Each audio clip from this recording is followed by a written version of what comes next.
जय श्री राम दोस्तों। उन्नति एस्ट्रोवाला के प्लेटफॉर्म पर आपका स्वागत है। आज मैं इस वीडियो के द्वारा आपको कुछ टेक्निक बताऊंगा जिसके द्वारा आप वैदिक एस्ट्रोलॉजी में चाहो तो जातक का जिसका असेंडेंट आपको पता नहीं, यानी लगन का पता नहीं, जिसमें आपको लगता है कि ये लगन में 1-2 घंटे का डिफरेंस है और उसका ये लगन मान लो आप उसका जेमिनी लगन बना रहे हो यानी मिथुन लगन बना रहे हो और उस जातक की करेक्टरिस्टिक कर्क राशि यानी कैंसर साइन की है, तो कैसे आप प्लैनेट्स की प्लेसमेंट से देखते हो, तो एक एग्जांपल के अनुसार हम वो भी देखेंगे। दूसरी बात, जो पर्सनैलिटी है, किसी भी जातक की पर्सनैलिटी है, वो पर्सनैलिटी हमेशा उसके चेहरे पे दिखती है, उसके एक्शंस में दिखती है। और जब जातक के चार्ट में अगर एक्सॉल्टेड या डेबिलिटेड प्लेनेट का कॉम्बिनेशन हो, तो कैसे वो जातक को एक्शन लेने में हेल्प करते हैं या डेबिलिटेड प्लेनेट उसको कैसे एक्शन लेने में रोकते हैं, ये सब कुछ चीजें हम प्लैनेट्स की प्लेसमेंट्स के द्वारा इस वीडियो में देखेंगे। ये कंपैरेटिव वीडियो जो मैं 10-12 मिनट का बनाता हूँ उससे थोड़ा सा बड़ा होगा, लेकिन अगर जो वैदिक एस्ट्रोलॉजी में सिर्फ सुनने के लिए और लर्न करने के लिए देखना चाहते हैं, ये वीडियो उनको बहुत यूजफुल लगेगा।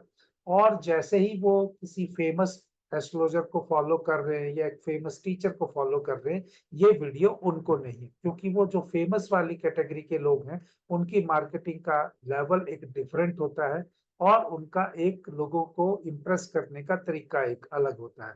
यहाँ पर सिर्फ आपको एस्ट्रोलॉजी की चीजें बताई जाती हैं जो मैक्सिमम चार्ट्स पर लगेगी। वहां पर जो लोग हैं वो उनका इकोसिस्टम इतना होता है, वाह जी वाह जी वाह जी। यहाँ पर ऐसा कोई इकोसिस्टम वाला काम नहीं। तो आइए दोस्तों, हम एक एग्जाम्पल के द्वारा देखेंगे देश के प्रधानमंत्री श्री नरेंद्र मोदी। मैं पहले भी एक शॉर्ट वीडियो बना चुका हूँ। शॉर्ट वीडियो मतलब 1 मिनट 59 सेकंड का बना के मैंने यूट्यूब पे डाला था कि नरेंद्र मोदी जी का मेरे दृष्टि से, देखिए मेरे पास उन्होंने कांटेक्ट नहीं किया, उनके रिश्तेदार ने नहीं कांटेक्ट किया, मेरे पास कोई उनकी कुंडली नहीं है। यहाँ पर मैं पहले ही आपको डिस्क्लेमर दे देता हूँ। जो लोग जो कंसल्टेंसी देते हैं, जिनके पास वो आते हैं या जिनके साथ वो जुड़ते हैं, ये उनकी मर्जी है, या वो जो कहना चाहें वो उनका वही तुला लगन का असेंडेंट ले सकते हैं, क्योंकि बहुत से धर्म गुरुओं ने, बहुत से फेमस एस्ट्रोलॉजर ने उनका तुला लगन की कुंडली बना के लोगों को प्रिडिक्शन दी है। और मेरे वीडियो पे भी लोग कुछ कमेंट करते हैं कि उनका तुला लगन, लेकिन मैं पहले दिन से उनका जो लगन है वो स्कॉर्पियो यानी वृश्चिक लगन लेता हूँ, और क्यों लेता हूँ वो यहाँ पर अपने एग्जाम्पल से बताऊंगा। अदरवाइज आप किसी फेमस यूट्यूबर पे जाओगे, एक उस पे अपना इंटरव्यू दोगे और वो आपको करेगा, तो लोग आपको वाह वाह करने लग जाएंगे। मेरा यहाँ पर वो मकसद नहीं है। मेरा मकसद सिर्फ ये है, जो लोग मुझसे जुड़कर सीखना चाहते हैं उनको ये चीज है। तो आपको यहाँ पर दो कुंडलियां दिखेंगी, एक तुला लगन की दिखेगी और एक जो कुंडली दिखेगी आपको वृश्चिक लगन की दिखेगी।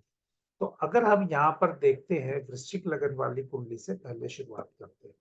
वृश्चिक लगन की कुंडली में जो है चंद्रमा लगन में नीच का होके बैठा है, और जो कारक है चंद्रमा, अगर देखा जाए कुंडली में, वो माता का कारक है, घर का कारक है।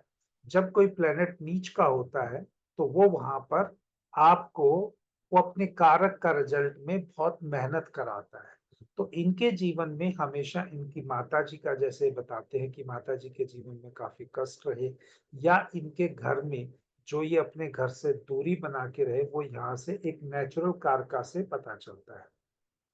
दूसरी बात, उसी चीज को अगर हम देखेंगे तो जहां पर गुरु वक्री होकर चौथे घर में बैठे हुए हैं और शनि और शुक्र की दृष्टि भी आ रही है, तो वो वहां पर एक, जब भी शनि की दृष्टि अगर चौथे घर में आए और गुरु जहां बैठा हो, उस चार्ट में कहीं ना कहीं वो उस भाव से संबंधित कुछ ना कुछ कमी करके दिखाता है। और ऊपर से मंगल की चौथी दृष्टि भी चौथे घर पर आ रही है। तो 1 2 3 4, तो दो मेलेफिक प्लैनेट्स का हिसाब किताब है, दो बेनिफिक प्लैनेट्स का है। तो ये बताएगा घर परिवार होगा, लेकिन घर परिवार के सुख में कमी करेगा। ये यहाँ से मुझे कंफर्म है कि भाई, जो मुझे लगता है कि इनका लगन जो है वो 8 नंबर का बनता है। दूसरी बात, जो यहाँ पर शनि और यहाँ पर जो चंद्र और मंगल की युति है, जो मंगल जो यहाँ पर जो चंद्रमा है वो अनुराधा नक्षत्र में है, जिसका शनि है। शनि एक दाढ़ी को रिप्रेजेंट करता है। जो वैदिक एस्ट्रोलॉजी में चंद्रमा वहां होने से वो सफेद दाढ़ी, या पहले भी वो दाढ़ी रखते थे, तो वो भी एक कंफर्म करता है, क्योंकि जो लगन है वो आपका ओवरऑल पर्सनैलिटी को इंडिकेट करता है। तीसरी बात जो मुझे यहाँ पर चार्ट में लगती है कि भाई, जब आपको कोई चीज अगर व्यवसाय की देखनी हो, व्यवसाय की देखने के लिए या अपने कर्म की देखनी हो, वो कर्म के यहाँ पर देखने से क्या लगेगा कि दसम भाव और जो उससे दसम भाव से छठा है वो बहुत महत्वपूर्ण हो जाता है। यहाँ दसम भाव में देखेंगे तो सूर्य की राशि है, जहाँ शनि बैठा हुआ है। शनि शुक्र के साथ बैठा हुआ है, यानी व्यवसाय व्यक्ति का या कर्म जो होगा वो चाहे धीरे धीरे प्रोग्रेस देगा, लेकिन बहुत ही अच्छा और लॉन्ग टर्म में नीट एंड क्लीन और प्रोग्रेसिव होता चला जाएगा, जो कि इनके जीवन में हुआ। और एक और चीज यहाँ पर मैं देख के बता सकता हूँ इसी उसके ऊपर में, क्योंकि शनि के ऊपर जो गुरु की दृष्टि भी आ रही है, तो ये जातक के प्रोफेशन में बदलाव भी दिखाता है। जैसे इन्होंने पहले नौकरी से पहले कुछ और काम किया और बाद में एक तरह से सरकार में आके नौकरी करनी पड़ी, तो ये तो शनि गुरु की दृष्टि वैसे भी होती है, तो जातक करता है, ये किसी भी ये भृगुनंदी नाड़ी का रूल है। लेकिन वैदिक में अगर आमने सामने बैठे हों, तो वो अगर 410 में बैठे हों, तो वो एक प्रोमिनेंटली और इस चीज को एंडोर्स कर सकता है। इसके बाद अब आते हैं हम इस तुला लगन पे। तुला लगन के जातक का, एक अगर जातक का तुला लगन होता है तो वो पहले काम कर देता है। पहले वो तुला लगन का काम सोचे समझे कर देता है, उसके बाद उस पे सोचता है ये काम मुझसे हुआ या गलत हुआ या सही हुआ। और असेंडेंट भी जो उदित हो रहा है, जो वो चित्रा लगन में हो रहा है, तो जातक पहले एक्शन लेगा प्रोमिनेंटली, उसके बाद ही वो सोचेगा कि मैंने सही किया या बुरा किया। जो नरेंद्र मोदी जी की, आदरणीय नरेंद्र मोदी की जी ऐसी कुंडली है, वो पहले पूरा सोच समझ के एक्शन लेते हैं, ऐसा नहीं करते हैं।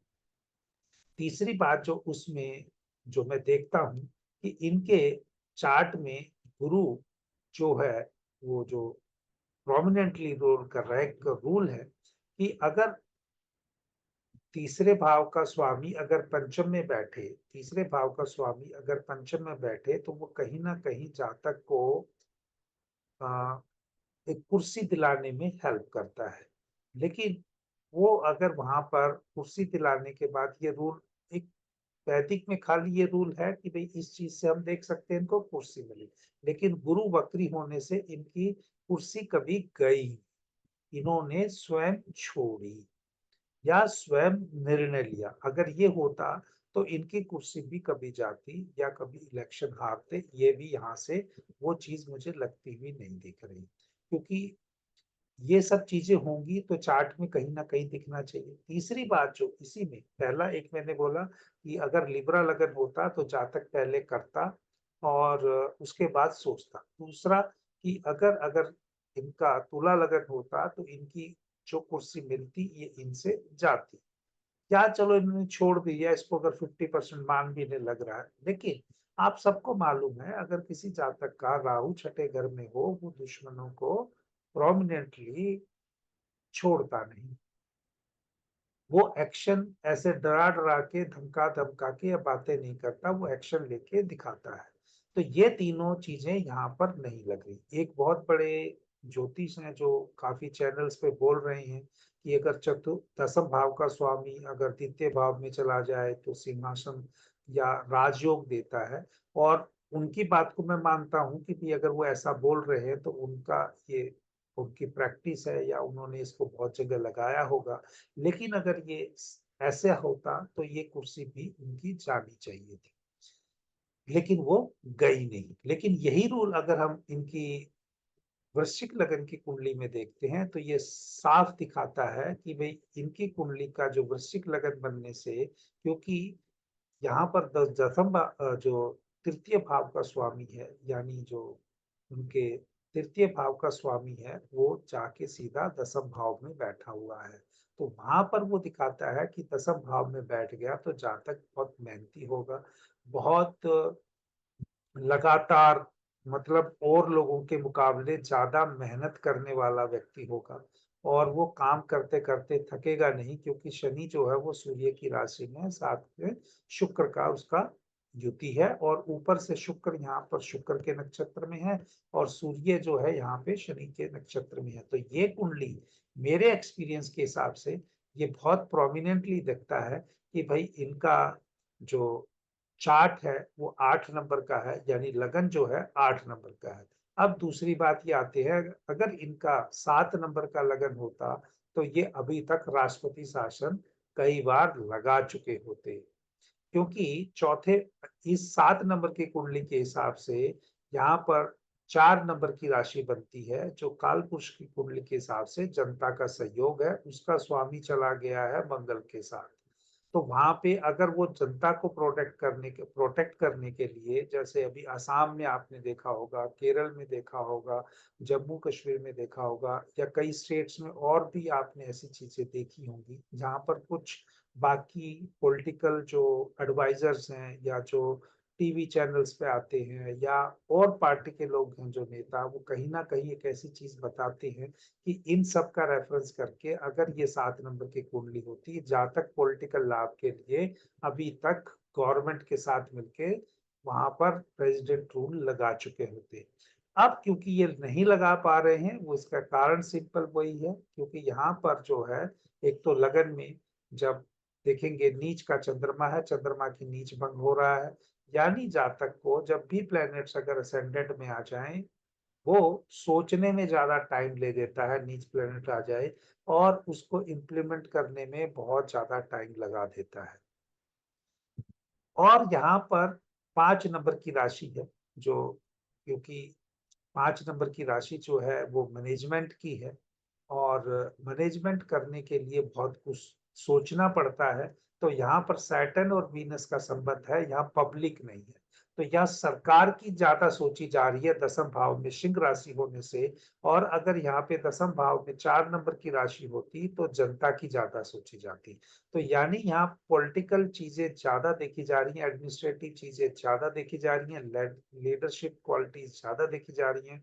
तो मुझे कोई अपने एनालिसिस के हिसाब से, मेरे पास दोनों ही चार्ट का मुझे एंडोर्स करने की जरूरत नहीं है, लेकिन कुछ लोग जो एस्ट्रोलॉजी सीख रहे हैं और जेन्युइन तरीके से सीख रहे हैं, और लोगों से हट के, लीक से हट के, किसी को फॉलो करे बगैर जो जेन्युइनिटी को चीज को देख रहे हैं, वो चीज यहाँ पर अवश्य ही आपको 8 नंबर कुंडली से लगती हुई दिखेगी। एक और चीज यहाँ पर मैं बता सकता हूँ आपको, कि अगर इनका पंचम भाव में गुरु होता, अगर कुंडली का पंचम भाव में गुरु होता, वो ज्यादा से ज्यादा रेट्रोगेट होके चौथे में जाता, लेकिन इनका जो स्कॉर्पियो लगन जब बनता है तो एक भाव जो गुरु है वो चौथे भाव में बैठा है, रेट्रोगेट होके वो तृतीय भाव की भी देगा।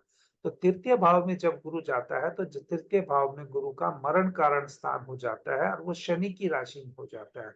एक तरह से जैसे मंगल, जैसे सॉरी चंद्रमा यहाँ पर इनका नीच का है, तो कुंडली में गुरु भी नीच का रिजल्ट देता है। तो ये जो जातक को जो गुरु, या गुरु 11 में भी बैठेगा तो वो सेक्रीफाइस बहुत करवाएगा, फिलोसफर होगा लेकिन वो जातक को अल्टीमेटली सेक्रीफाइस करने पड़ेंगे। इन सब चीजों का विवरण देखने के बाद, एक एनालिसिस देखने के बाद, तो हम ये कह सकते हैं कि उनका लगन अपने दृष्टिकोण से वृश्चिक राशि का बनता है। बाकी जो और कहना चाहें आप उनको फॉलो कर सकते हैं, जो अगर आपको हमारी बात अच्छी लगती है हम उनको फॉलो कर सकते हैं। इसी प्रकार से किसी जातक को अपनी कुंडली का विवरण कराना है, वो द्विधा में है कि उसका लगन क्या है, उसको लाइफ में रिजल्ट क्यों नहीं मिल रहे या कैसे मिलेंगे, जो सिर्फ और सिर्फ कर्मा में, जो कर्म सिद्धांत नियम के अनुसार, क्योंकि जो व्यक्ति आया है कुंडली के हिसाब से वो मजबूत और कमजोर क्या करेगा वो तो उसके कर्म बताएंगे, लेकिन एक बेसिक अंडरस्टैंडिंग देखने के लिए अगर आप अपने चार्ट का एनालिसिस कराना चाहते हैं, तो आप उन्नति एस्ट्रोवाला के दिए हुए ईमेल आईडी पे या फोन नंबर पे हमसे कांटेक्ट कर सकते हैं, और ये सब पेड सर्विस है। अगर आप हमारी जो फीस है वो पे करके अपना टाइम फिक्स करके अपने चार्ट का भरपूर इस तरह से डिटेल पर्सनली वीडियो रिकॉर्डिंग की फॉर्म में या पर्सनली फोन पे आप हमसे अपना डिटेल में एनालिसिस कर सकते हैं ताकि आप अपने चार्ट को समझ सकें।